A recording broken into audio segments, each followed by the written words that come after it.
तो हेलो दोस्तों, स्वागत है हमारे YouTube channel tech theory and practical पर।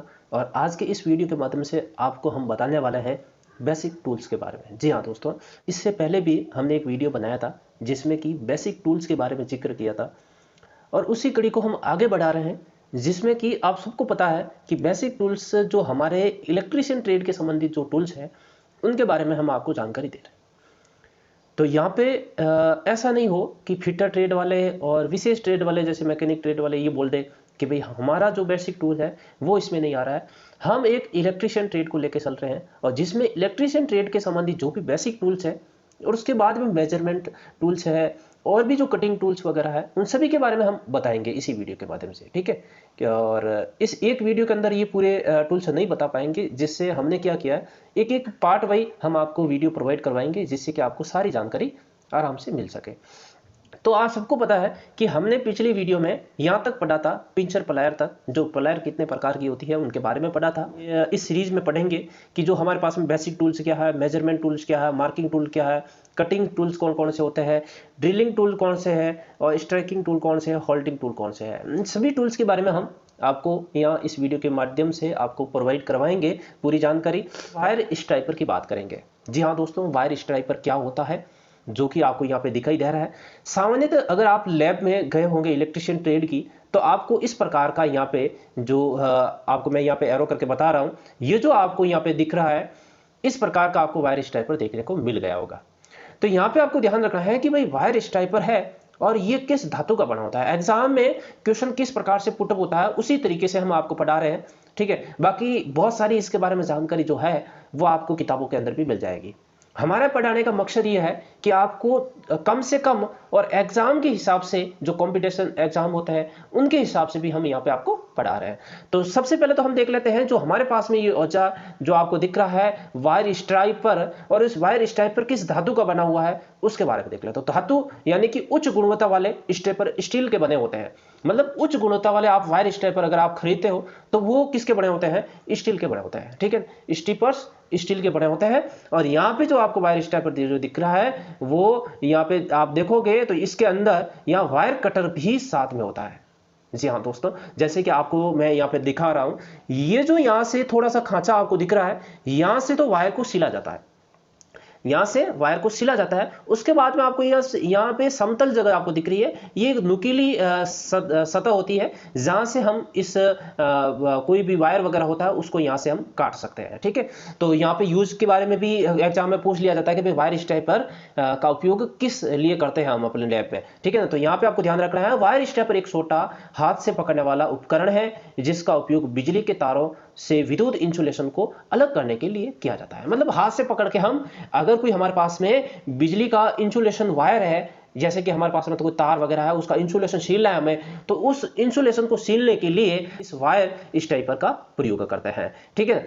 तो वायर स्ट्राइपर का यूज कहाँ होता है, हम कहे तो कि तार के इंसुलेशन को सीलने के लिए इस वायर स्ट्राइपर का उपयोग करते हैं। उसके बाद में इसकी जो साइज है उसकी साइज 100 से 150 mm के अंदर आपको मिल जाता है, उससे अधिक साइज में भी मिलता है। लेकिन मैं इलेक्ट्रिशियन ट्रेड के बारे में बात कर रहा हूं, तो इलेक्ट्रिशियन ट्रेड के अगर संबंधित बात करें तो उनके लिए 100 mm से 150 mm तक ही उपयोग में लिया जाता है, ठीक है। इतनी आपको ध्यान रखना। उसके बाद में आपको कभी कभार ये कंफ्यूज करने वाले भी होते हैं कि ये ऐसा अगर आपको कहीं दिखे तो वो भी एक वायर स्ट्राइपर ही होता है। कभी आप ऐसा कंफ्यूज नहीं हो कि सर हमें तो यही बताया था और ये भी वायर स्ट्राइपर है, ये भी वायर स्ट्राइपर है। यहाँ पे आपको इस प्रकार का भी वायर स्ट्राइपर देखने को मिल जाएगा, जो कि आगे की जो धातु होती है मैं आपको बता देता हूँ। इसमें क्या होता है, जो आगे के जो जबड़े होते हैं यहाँ पे थोड़ा सा मैं आपको बता देता हूँ जिससे समझ में आ जाए कि आप ऐसा भी नहीं कहोगे सर ये कहाँ से है। ये आगे के जबड़े आपको दिख रहे हैं ना दोनों साइड के, ये दोनों जबड़े हैं, इसके बीच में यहाँ पे वायर डाला जाता है। इस वायर को यहाँ पे पीछे जाना प्रेस करके यहाँ से, और उस वायर को पकड़ा जाता है और खींचा जाता है, जिससे कि उसके ऊपर से जो इंसुलेशन होता है वो यहाँ से निकल जाता है, ठीक है ना। तो ये भी एक तरीके का वायर स्ट्राइपर ही है, ये आपको ध्यान रखना है। और ये भी एक वायर स्ट्राइपर है, और यह एक सामान्यतः वायर स्ट्राइपर है जो आपको हर लैब में देखने को मिल जाएगा, ठीक है। तो यहाँ हो जाती है वायर स्ट्राइपर के बारे में जानकारी पूरी। अगली बात करते हैं हम अगले टूल्स के बारे में, जो कि हमारे 7 नंबर में हमारे पास में आ जाता है क्रीपिंग टूल्स। तो यहाँ पे क्रीपिंग टूल्स का जो यूज होता है एल्यूमिनियम केबल के सिरों पर संयोजक लग और टर्मिनल को बैठाने के लिए किया जाता है। यानी कि जो हमारे पास में कुछ वायर होता है, उच्च वायर के कहीं पर हमें लास्ट में जॉइंट करना होता है, तो जॉइंट करते समय क्या करते हैं हम, सीधा अगर वायर को यहाँ पे जॉइंट करके कहीं लगा देते हैं किसी बंधक के अंदर, तब वहां पे लूज होने के कारण वहां पे स्पार्किंग भी हो सकती है, और स्पार्किंग होने से वहां पर एक आग का रूप भी ले लेती है, और जिससे कि हमारे प्रतिष्ठान वगैरह वर्कशॉप है वहां पे आग लगने का खतरा रहता है। तो उस संबंधित जो परेशानी है उसको हटाने के लिए हमने यहाँ पे क्या किया कि जो हमारे पास में, हम जैसे कि आपने देखा होगा एमसीबी होती है, ठीक है ना, नॉर्मल हम उदाहरण देते हैं कि भाई हमारे पास में एक एमसीबी को मान लेते हैं, हम मान लेते हैं कि हमारे पास में जो एमसीबी है, तो अब यहां पे ध्यान रखना है, जो हमारे पास में एमसीबी है, तो एमसीबी के नीचे वाले पॉइंट में आपने जो देखा होगा, हम हमेशा फेज पॉइंट जो होता है वो यहां पे देते हैं।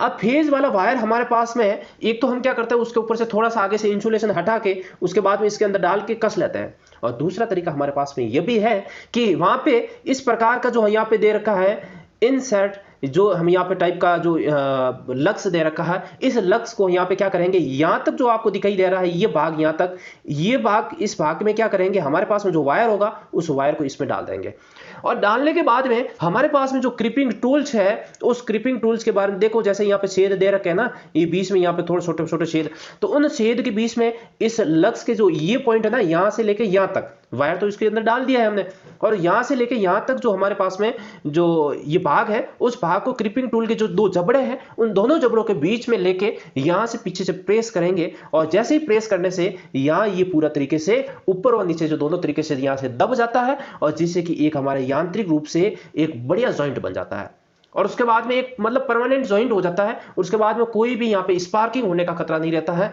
और इसीलिए हम यहाँ पे लक्स का प्रयोग करते हैं। अब आपको ध्यान रखना है कि भाई हमारे पास में जो क्रिपिंग टूल्स है उसका क्या यूज करते हैं, तो मैंने आपको बताया संयोजक लग या टर्मिनल को बिठाने के लिए, यानी कि हमारे पास में जो ये आपको दिख रहे हैं ना अलग अलग टाइप के लग, ये अलग टाइप का आर टाइप का है, ठीक है ना, एरो टाइप का है, ठीक है, और उसके बाद में ये गोल टाइप का यहाँ पे दे रखा है, ठीक है, तो इस प्रकार के अलग अलग टाइप के आपको लग देखने को मिल जाएगा बाजार में, जैसे कि यहाँ पर भी मैंने आपको बताया इस प्रकार के आपने लग देखे होंगे।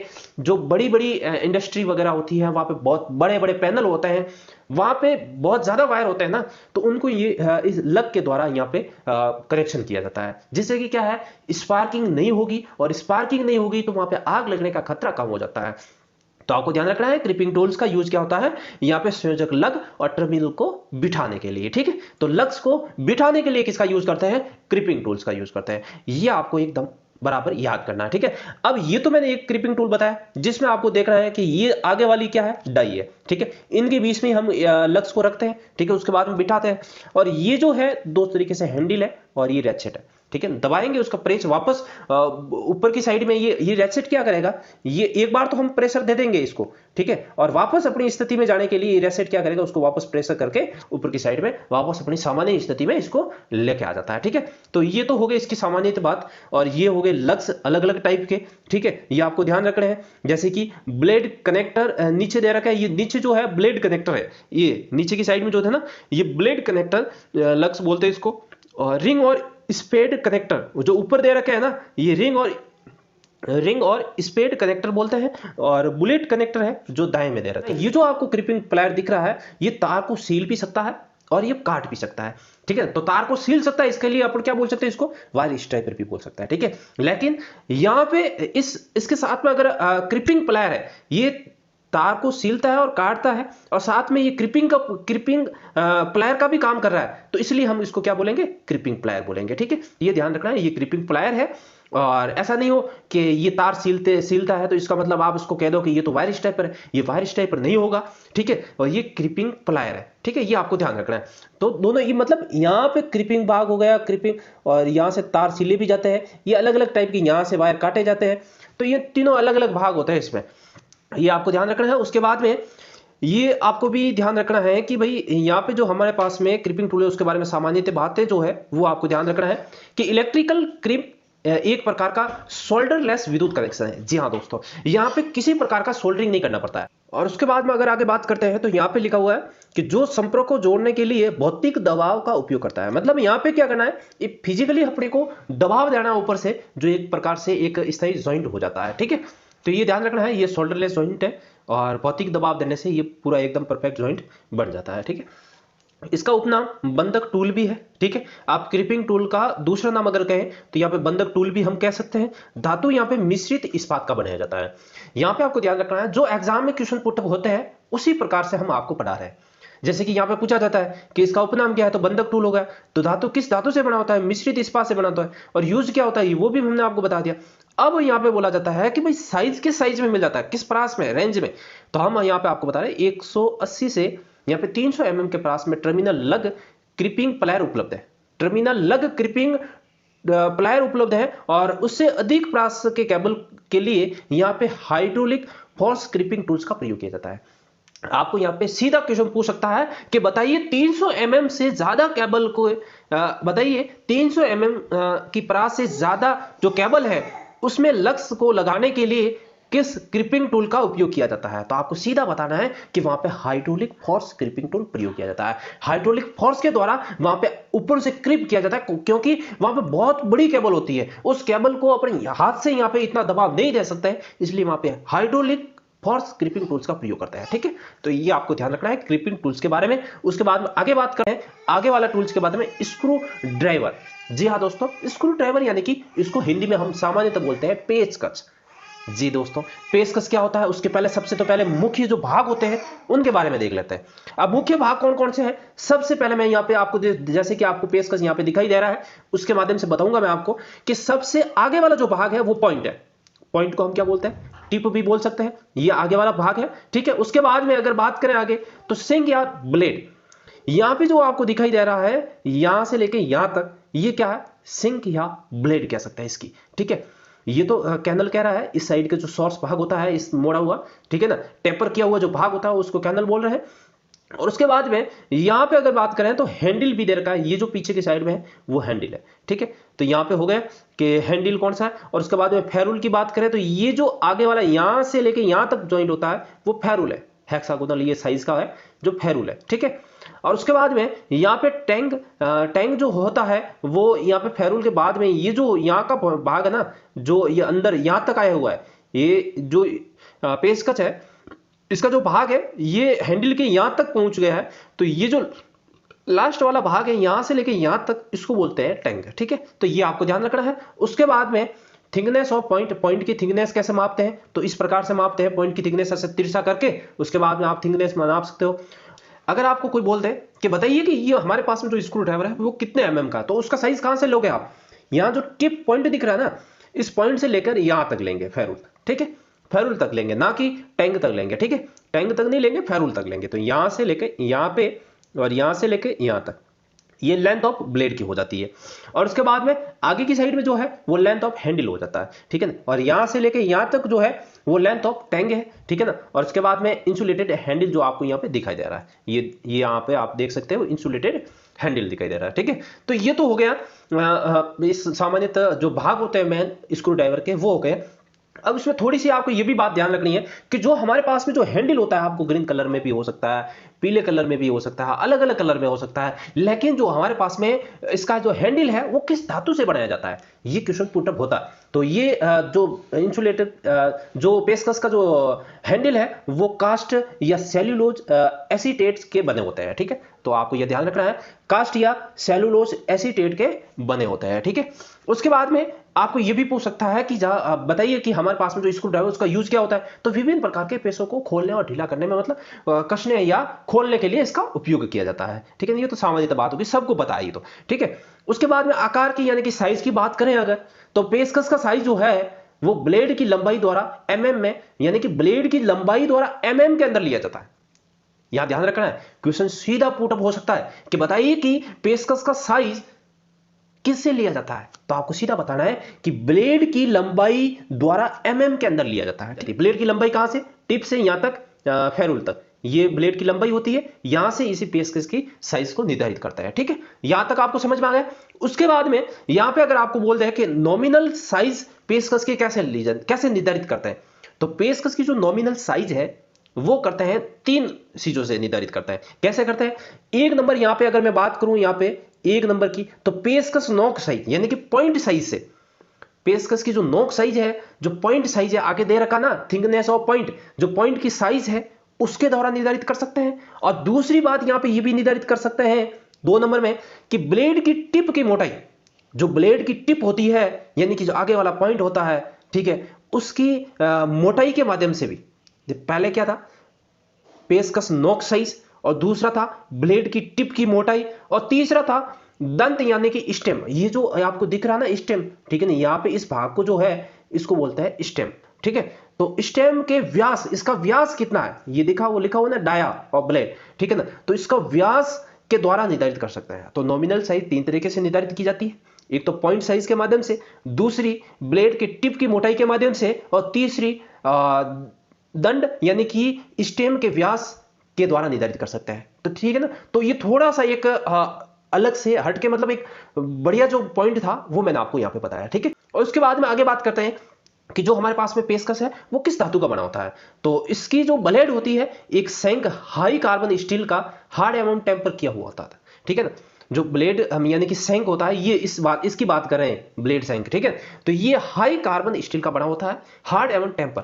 तो हार्ड एवं टेम्पर आपको पता है ये उष्मा प्रक्रियाएं होती है जो कि पहले गर्म किया जाता है, और गर्म करने के बाद में उसको हाथों हाथ उसको अगर अपना ना ठंडा करते हैं तो एकदम पूरा उसकी परत होती है ऊपर वाली, वो हार्ड बन जाती है। तो उष्मा प्रक्रिया के बारे में आपको सबको पता होगा। तो हार्ड एवं टेम्पर करके इसको बनाया जाता है, ठीक है। उसके बाद में आपको ध्यान रखना है, इसमें सैंक या ब्लेड की लंबाई के आधार पर इसका आकार व्यक्त किया जाता है। अगर आपको बोल दे कि इसका आकार व्यक्त कैसे करते हैं, इसका पेचकस के आकार व्यक्त कैसे करते हैं, तो सैंक या ब्लेड की लंबाई के आधार पर, ठीक है। ये बहुत मोस्ट क्वेश्चन है, ये एग्जाम में क्वेश्चन पुट अप हुए हैं, तभी मैं आपको यहाँ पे वापस बता रहा हूं, ठीक है।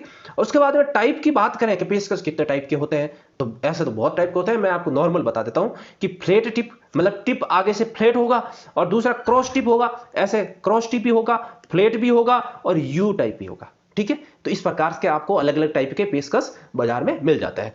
उसके बाद में नोट में थोड़ी सी आपको कुछ सामान्य बातें हैं जो कि आपको यहाँ पे ध्यान रखनी है।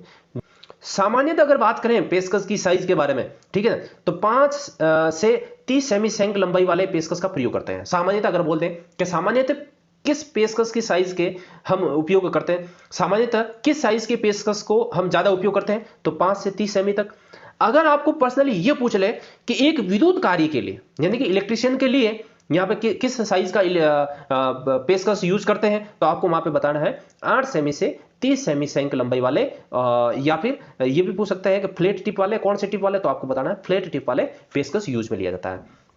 यानी कि सामान्यतः अगर आपको बोले तो आपको बताना है 5 से 30 सेमी, और अगर आपको विशेष ऐसे इंगित करके बोलते हैं इलेक्ट्रिशियन ट्रेड या फिर विद्युत कार्य के लिए, तो आपको बताना है 8 सेमी से यहाँ पे 30 सेमी। और यहाँ पे सेमी में ना पूछ के वहां पे एमएम के अंदर भी दे सकता है, ये भी आपको थोड़ा सा ध्यान रखना है, ठीक है। तो यहां हो जाती है हमारे पेचकस के बारे में जानकारी पूरी हो जाती है। आगे चलते हैं, अगले स्टेप में देखते हैं 9 नंबर में फेज टेस्ट। जी हाँ दोस्तों, फेज टेस्ट आप सभी जानते हो, ये नॉर्मल जो डेली रूटीन में जो हमारे पास में इलेक्ट्रिशियन के लिए जो यूज होने वाला जो टूल्स है वो है फेज टेस्ट। जैसे कि हम देख लेते हैं, थोड़ी सी जानकारी इसके बारे में भी होनी चाहिए अपने को। और सबसे पहले जो यहां से लेके यहाँ पे जो दिख रहा है आपको इंसुलेशन स्टेम दिख रहा है, ये स्टेम है और इसके ऊपर इंसुलेशन लगाया हुआ है, ठीक है। और इसके अंदर की बात करें, ये जो मैंने आपको यहाँ पे एरो करके बता रहा हूं ना, ये सबसे पहले यहाँ पे बनाया हुआ है रेजिस्टेंस। ये क्या है, रेजिस्टेंस यानी कि प्रतिरोध। उसके बाद में यहाँ पे जो है वो है नियोन लैंप, और उसके बाद में यहाँ पे यहाँ से यहाँ तक जो लगाई गई है वो स्प्रिंग लगाई हुई है। आपको आपके पास में अगर पेचकस है ना तो उसको खोल के आप देखना, और ऊपर की साइड में जो यहाँ पे दिख रही है आपको ये पूरी, ये है स्लिप, जो अपने कहीं आगे पॉकेट में वगैरह रखते हैं ना उसमें अटका सकते हैं, ठीक है। तो ये होगी इसकी स्लिप। और यहाँ पीछे की साइड में जो है वो अर्थिंग पॉइंट है, यहाँ पे हाथ लगा के अपना अर्थ पूरा करके उसका पूरी परिपथ जो है उसका पूरा करके हम यहाँ पे देखते हैं कि भाई इसमें लाइट है या नहीं है, ठीक है। कौन सा फेज वायर की पहचान करते हैं मतलब। तो यहाँ पे ध्यान रखना है सबसे पहले तो कि हमारे पास में ये जो बोर्ड दे रखा है, ये स्विच हो गया है यहाँ पे इस साइड में, ठीक है ना। और यहाँ पे अर्थ पॉइंट है और न्यूट्रल है, यहाँ फेज है, ठीक है ना। एल मतलब लाइन वाला फेज है। तो फेज को हम कैसे करते हैं, उसके अंदर यहाँ पे डाल के पीछे की साइड में यहाँ पे अंगुली रखते हैं, जो अर्थ पॉइंट है ना, अर्थ पॉइंट के ऊपर हम क्या करते हैं, एक अंगुली रख के, और उसके बाद में यहाँ पे नियोन टेस्टर जो है यूज करते हैं। तो अब यहाँ पे ध्यान रखना है, फेज टेस्टर को हम नियोन टेस्टर भी बोल सकते हैं, आपको ध्यान रखना है, ठीक है। और यहाँ पे जो मुख्य भाग जो होते हैं मैंने आपको बताया कि इंसुलेटेड होते हैं, ठीक है ना, उसके ऊपर इंसुलेटेड किया हुआ होता है, रेजिस्टेंस होता है, नियॉन लैंप होता है, स्प्रिंग होती है, स्लिप होती है और थिंग पॉइंट होता है। ये तो आपको सबको पता है। उसके बाद में इसका जो यूज है वो इसका उपयोग वायर या मशीन इत्यादि में फेज की उपस्थिति की जांच करने के लिए, यानी कि इसमें कोई भी वायर आपने चाह रहा है, एक वायर न्यूट्रल का है, एक वायर यहाँ पे अर्थिंग का है, एक वायर फेज का है, ठीक है ना, ये अर्थिंग का हो गया, ये फेज का हो गया, ये न्यूट्रल का हो गया, बट हमें ये पता नहीं चल रहा है कि कौन सा वायर यहाँ से फेज का है। तो हम क्या करेंगे, इस जो हमारे पास में नियॉन टेस्टर उसको लगा के यहाँ से चेक करेंगे कि कौन सा वायर यहाँ पे फेज का है। अगर फेज का वायर होगा तो वहाँ पे नियॉन जो लैंप है वो यहाँ पे प्रकाशित हो जाएगा, तो हमें पता चल जाएगा कि ये फेज का वायर है, ठीक है। तो ये आपको ध्यान थोड़ा सा पता ही है ये आपको तो। उसके बाद में इसमें नियॉन गैस से भरी एक कांच की ट्यूब होती है जिसके सिरों पर इलेक्ट्रोड होता है। जी हाँ दोस्तों, यहाँ पे जो नियॉन लैंप की बात की है ना मैंने, तो उस नियॉन लैंप के अंदर नियॉन गैस भरी होती है। नियॉन लैंप नाम क्यों पड़ा, क्योंकि उसके अंदर नियॉन गैस भरी होती है। जो ये कांच की ट्यूब होती है, छोटी सी कांच की ट्यूब पे नियॉन लैंप होता है, ठीक है ना, और उस नियॉन लैंप के अंदर कौन सी गैस भरी होती है, नियॉन गैस भरी होती है, ठीक है ना। और उसके सिरों पर इलेक्ट्रोड भी होता है, और लैंप होगा तो उसमें लगाने के लिए तो इलेक्ट्रोड तो होगा ही, सीधी बात है इसमें, ठीक है। उसके बाद में उच्च वोल्टता पर 300 माइक्रो एम्पियर के बीच धारा सीमित करने के लिए उच्च मान का रेजिस्टेंस यानी कि प्रतिरोध इलेक्ट्रोड के श्रेणी क्रम में संयोजित किया जाता है।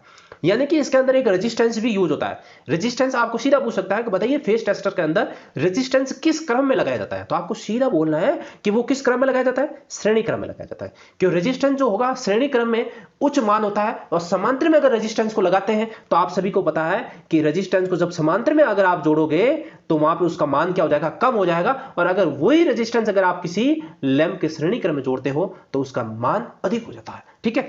तो उच्च मान पर 300 माइक्रो एम्पीयर के बीच धारा सीमित करने के लिए यहाँ पे उच्च मान का रेजिस्टेंस लगाया जाता है। और उसके बाद में इसके सामान्य संचालन वोल्टेज जो रेंज है वो 100 से 250 वोल्टेज तक होती है। सामान्यतः अगर संचालन रेंज की बात करें तो वो है 100 से 250 वोल्टेज तक, और अधिकतम वोल्टेज क्षमता की बात करें तो 500 वोल्टेज। सामान्यतः यानी कि अगर आप सामान्यतः यूज करना चाहते हो, सामान्यतः अगर आपको ऐसे क्वेश्चन पूछ लिए एग्जाम के, ऐसे क्वेश्चन पूछ ले कि सामान्यतः संचालन वोल्टेज रेंज फेज टेस्टर की क्या है, तो आपको 100 से 250 बताना है। और अधिकतम वोल्टेज क्षमता की बात करें तब आपको बताना है 500 वोल्टेज, यानी कि हम 500 वोल्टेज से अधिक पर इसका उपयोग नहीं कर सकते, ठीक है। तो आपको 3 फेज से ज्यादा आप ऐसा नहीं कि भाई वहां पे 11 kV 11,000 वोल्टेज आ रही है वहां पर आप इसका यूज कर लो, तो वहां पे आपका तो हो जाएगा बल्ले बल्ले, ठीक है। तो आपको ध्यान रखना है 500 वोल्टेज से अधिक इसका यूज नहीं करना है, ठीक है। तो नोट में भी मैंने आपको वापस बता दिया कि इसे 500 वोल्टेज से अधिक के लिए उपयोग ना करें, ठीक है ना, क्योंकि करेंगे तो आपके स्वास्थ्य के लिए हानिकारक होगा, ठीक है। और उसके बाद में आगे देखते हैं कि नियॉन टेस्टर में प्रयुक्त रेजिस्टेंस की प्रास 1 मेगा ओम होती है। आपको सीधा क्वेश्चन पूछते हैं कि बताइए कि इस नियॉन टेस्टर के अंदर जो रेजिस्टेंस लगाया जाता है उसकी प्रास कितनी होती है, उसकी रेंज कितनी होती है। तो आपको सीधा पूछना है कि उसकी जो रेंज होती है वो 1 मेगा ओम होती है, एक मेगा ओम होती है, मेगा ओम होती है, ठीक है। ये आपको ध्यान रखना है। अब यहां तक आपको फेज टेस्टर के बारे में जो जानकारी थी, जो एग्जाम में पूछने लायक थी, वो मैंने आपको यहां पे बताई। अब हम आगे बात करते हैं 10 नंबर पॉइंट में पॉकर के बारे में। अब हम पॉकर को सूजा या फिर सुआ भी बोलते हैं, ठीक है ना, सूजा या सुआ भी बोलते हैं सामान्य भाषा में, आपको सबको पता है। अब पॉकर आपको इस प्रकार का दिखाई देगा, ये जो आपको दिखाई दिया होगा ना, ये इस प्रकार का आपको पॉकर दिखेगा। अब यहां पे ध्यान रखना है, ये पॉकर और यहां पे जो आपको दे रखा है सूजा, ये सुआ और सूजा, ये दोनों में फर्क है थोड़ा सा, ये देख लेना थोड़ा सा। देखो यहाँ पे पॉकर की जो साइज है ऐसा सीधी सीधी यहाँ पे टेपर है, लेकिन जो यहाँ पे अपने पास में उसकी साइज यहां तक आगे तक जाएगी, उसकी एक ब्लेड होगी, उसके बाद में थोड़ी सी ट्रेपर होगी, ठीक है। तो थोड़ा सा क्या अंतर है मैंने दोनों का आपको बता दिया। और आगे से जो टिप है वो ऐसा दिखेगा, देख लो आप, ठीक है। तो आप समझ गए पॉकर और ब्राडल जो है उन दोनों में क्या फर्क था। और उसके बाद जो इसका मुख्य भाग है वुड हैंडल होता है, उन दोनों का हैंडल जो है वुडन का होता है, ठीक है। और स्नैप टिप, और यहाँ पे जो टिप है दोनों का स्नैप होता है, मतलब एकदम पूरा ये टिका होता है, ठीक है। पॉइंटेड स्क्वायर ब्लेड, तो यहाँ पे जो पॉइंट स्क्वायर ब्लेड यहाँ पे है इसकी, ठीक है ना, तो जैसे कि आपको दिखाई दे रहा होगा। उसके बाद में इसकी जो साइज है, इसकी साइज लंबाई और व्यास से निर्धारित की जाती है। ये आपको जानना कि भाई पॉकर की साइज किससे निर्धारित करते हैं, तो आपको बताना है लंबाई और व्यास से निर्धारित। अब लंबाई कैसे कहां से लेंगे, यहाँ टिप से लेके यहां तक फेरूल तक लेंगे, ठीक है। और ये जो आपको दिख रहा है ना, ये फेरूल है, ठीक है। उसके बाद में या फिर इसका व्यास कितना है इस प्लेट का, उससे भी हम इसका साइज का निर्धारण कर सकते हैं, ठीक है। अब इसका यूज, ये लंबा और तेज औजार होता है जिसका उपयोग लकड़ी की वस्तुओं पर पेच कसने के लिए पायलट सेद बनाने के लिए किया जाता है। पायलट सेद यानी कि क्या होता है कि यहाँ ये हमारे पास में एक लकड़ी है, अब इस लकड़ी पे हमें कोई पेच कसना है, तो सीधा आप पेच कसने जाओगे तो क्या होगा, वहां पे पेच यहाँ पे टिकेगा नहीं, या तो इधर सेद हो जाएगा या इधर हो जाएगा या इधर हो जाएगा, इधर पर घूमेगा। ठीक है, तो इसके लिए हम क्या करते हैं, सबसे पहले थोड़ा सा पॉकर लेके थोड़ा उसके ऊपर ठोक के यहाँ पे पायलट सेद बना लेते हैं थोड़ा सा, जिससे कि क्या होगा, वहां पे जो पेच है हमारे पास में वो पेच वहां पे एक स्तर हो जाता है। ठीक है ना, उसके बाद में आसानी से इसको कस सकते हैं, तो इसको बोलते हैं पायलट सेद। मतलब शुरुआत में थोड़ा सा उसको सेद बनाने, सेद करने के लिए इसका यूज करते हैं। ठीक है, और उसके बाद में नोट के अंदर है, दांतों पर सेद करने के लिए इसका प्रयोग ना करें। ऐसा नहीं कि आपको स्टील की धातु है, लोहे की धातु है, उसके ऊपर सेद करने लग जाओ, नहीं, उसके ऊपर नहीं होगा, ये ओनली फॉर लकड़ी की जो वस्तु है उसके ऊपर हम सेद करने के लिए इसका प्रयोग करते हैं। ठीक है, तो यहाँ पे हो जाता है पॉकर की बात पूरी। उसके बाद में आगे चलते हैं जिमलेट के बारे में। तो जिमलेट इस प्रकार का आपको दिखाई देगा, और लकड़ी का या फिर यहाँ पे प्लास्टिक का भी हैंडल हो सकता है इसका। ठीक है, और यहाँ पे आगे की साइड में जब आप देखोगे तो यहाँ पे 3 mm से 10 mm तक का यहाँ पे स्क्रू, मतलब एक स्क्रू टाइप यहाँ पे सुड़ी कटी हुई होगी। ठीक है, और ये हैंडल हो गया, यहाँ तक ये सैंक हो गया यहाँ पे, और ये फ्लूट हो गए यहाँ पे। ठीक है, जैसे वो बर्मा पे होता ना, उसी प्रकार से यहाँ पे फ्लूट होते हैं, जो कि पीछे जब हम सेद करते हैं ना, तो सेद करेंगे तो उसके माध्यम से जो कटिंग, जो लकड़ी की कटिंग है, वो यहाँ से फ्लूट के माध्यम से बाहर निकल जाए।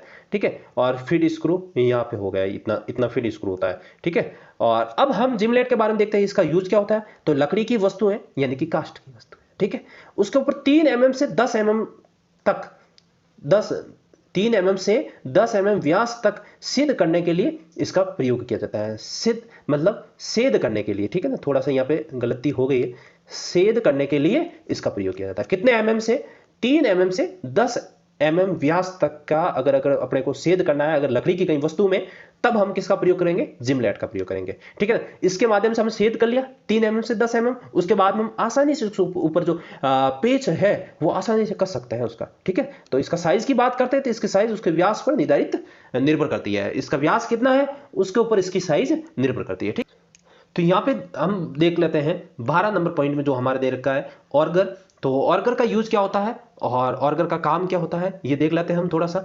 तो ये एक प्रकार का जिमलेट ही है। ठीक है, ये बड़ी लकड़ी में सेद करने के लिए इसका प्रयोग किया जाता है। तो आपको इतना पता रखना है कि भाई जो ऑर्गर है वो छोटी लकड़ी से नहीं, बड़ी लकड़ी में अगर कहीं सेद करना है तो वहां पे हम जिमलेट की जगह किसका यूज करते हैं, ऑर्गर का यूज करते हैं, और ये भी एक प्रकार का जिमलेट ही है, जैसे कि आपको दिखाई दे रहा है। ठीक है, और उसके बाद में आगे देख लेते हैं 13 नंबर पॉइंट में, कि यहाँ पे दे रखा है इलेक्ट्रिशियन नाइफ, यानी कि इलेक्ट्रिशियन चाकू।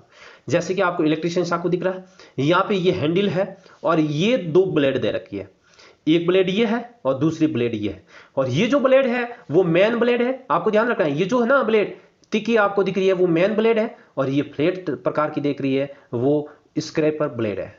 क्या है, स्क्रैपर ब्लेड है। ठीक है ना, तो दोनों ब्लेडों के नाम याद कर लो, एक मैन ब्लेड है, दूसरी कौन सी है, स्क्रैपर ब्लेड है। ठीक है, और ये हैंडल है, ये भाग हो गए इसके। और उसके बाद में तो इसमें 2 ब्लेडें होती है, जैसे कि मैंने आपको बताया। उसके बाद में इन ब्लेडों में एक जो तेज है जिसका उपयोग केबल की सिलाई करने के लिए किया जाता है, यानी कि समझ गए, सिलाई यानी कि क्या है, उसके ऊपर से जो इंसुलेशन है वो हटाने के लिए उसका यूज किया जाता है। ये आपको ध्यान रखना है, इसमें से जो एक ब्लेड है, एक जो तेज होगी, एक ब्लेड जो तेज होगी, मेन ब्लेड है ना, ये थोड़ी सी तेज है। ठीक है, और उसका उपयोग क्या करते हैं, हमारे पास में जो इंसुलेशन है, वायर है, उस वायर के ऊपर इतना सारा इंसुलेशन है। ठीक है ना, ये वायर था और वायर के ऊपर ये इंसुलेशन है, ये पूरा इंसुलेशन है, और इस इंसुलेशन को हटाने के लिए हम किसका प्रयोग करेंगे, मेन ब्लेड का प्रयोग करते हैं, जो कि तेज होती है। और खुरदरे सिरे वाले ब्लेड या दूसरी ब्लेड, खुरदरा सिरा ना, देखो थोड़ा सा आपको दिख रहा है ऐसे। ठीक है, खुरदरा सिरे वाले ब्लेड या दूसरी ब्लेड का प्रयोग तारों के पृष्ठ की सफाई के लिए किया जाता है।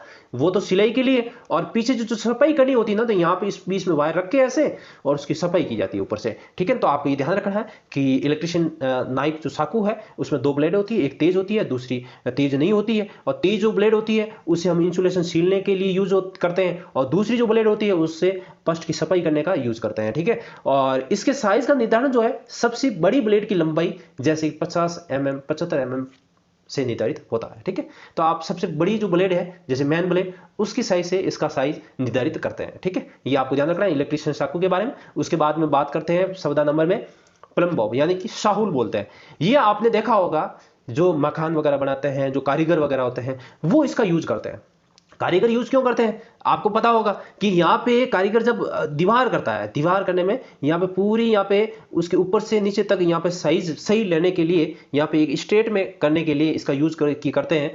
तो यहाँ पे प्लम बॉम, इसकी तेज नोक होती है, ठीक है ना, आगे से देखो इसकी तेज नोक है, ठीक है। डोरी लगाने के लिए शीर्ष पर एक केंद्र सुराख होता है, शीर्ष यहाँ पे, ये शीर्ष यहाँ पे एक केंद्र का सुराख होता है जहां से डोरी अपने लगा सकते हैं। आगे भित्ति पर ऊर्ध्वाधर रेखाएं अंकित करने के लिए इसका इस्तेमाल किया जाता है। अब बात यहाँ पे आ गई कि आप बोल रहे होंगे कि सर ये ठीक है कारीगरों का काम है, तो हम कौन से हैं, हमारे इलेक्ट्रिशियन में यहाँ पे इसका क्या यूज होगा? तो अपने इलेक्ट्रिशियन में इसका यूज ये है कि जैसे कि आप वायरिंग करने गए, कहीं वायरिंग कर ली, इस साइड में तो आपने स्ट्रेट एक लाइन खींच ली, ठीक है। अब आपको क्या करना है, एक सीधी स्ट्रेट नीचे की साइड में लाइन खींचनी है। तो आप क्या करोगे, ऊपर की साइड में ये जो हैंडल है ना, इसको पकड़ोगे यहां से, इस यहां से पकड़ने के बाद में आपको साउंड ऐसे छोड़ोगे, फ्री एकदम छोड़ोगे, तब यहां पे आएगा ना पॉइंट, तब आप इसका सीधा एक सीधी डायरेक्शन ले सकते हैं, ठीक है ना। तो ऊर्ध्वाधर रेखाएं अंकित करने के लिए इसका इस्तेमाल किया जाता है, वायरिंग करते हैं तब इसका अपने यूज करते हैं। और इसी प्रकार हम आपको इलेक्ट्रिशियन ट्रेड के संबंधी जो भी पढ़ाई के संबंधी जो मटेरियल होगा वो हम आपको समय समय पर प्रोवाइड करवाते रहेंगे। और इसी के साथ में अगर आपको हमारा ये प्रयास अच्छा लगा है तो अपने दोस्तों में ज़्यादा से ज़्यादा शेयर करें और लाइक करें। और अगर आपको कुछ समझ में नहीं आया है या फिर किस प्रकार का अगर आपका कोई सजेशन है हमारे लिए, तो आप जरूर कमेंट कीजिए, जिससे हम इससे बेहतर आपको सुविधाएं प्रोवाइड करवा सकें। तो इसी के साथ में जय हिंद, जय भारत, मिलते हैं अगले वीडियो में।